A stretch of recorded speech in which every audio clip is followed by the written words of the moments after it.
વડોદરામાં ભાજપના પૂર્વ કોર્પોરેટરના પુત્રની હત્યા બાદ પાલિકાએ મચ્છીપીટના દબાણો દૂર કર્યા હતા.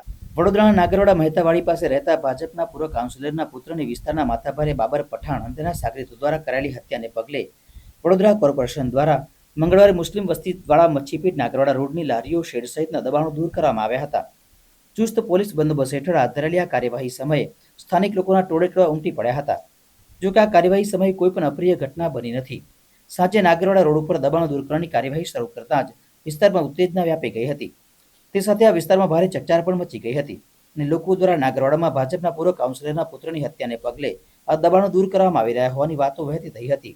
પાલિકા દ્વારા 15 જેટલી લારીઓ અને 15 જેટલા કાચા પાકા શેડ તેમજ ઓટલાના દબાણો દૂર કરાયા હતા. ઉત્તર ઝોનમાં જે મચ્છીપીટ વાળો જે વિસ્તાર છે, તલાટવાડા નાગરવાડા, એ જગ્યાએ અનધિકૃત જે બાંધકામ, અનધિકૃત જે દબાણો છે એની કાર્યવાહી ચાલુ છે અને વિવિધ વિભાગો અને પોલીસ વિભાગ સાથે રહીને કામગીરી કરવામાં આવે છે. તમામ પ્રકારની physical, forensic, scientific, circumstantial evidence compile કરીને સંડોવાયેલા આરોપીના identification, role and responsibility fixing કરવા અંગેનું આપણે કાર્યવાહી હાથ ધરી છે.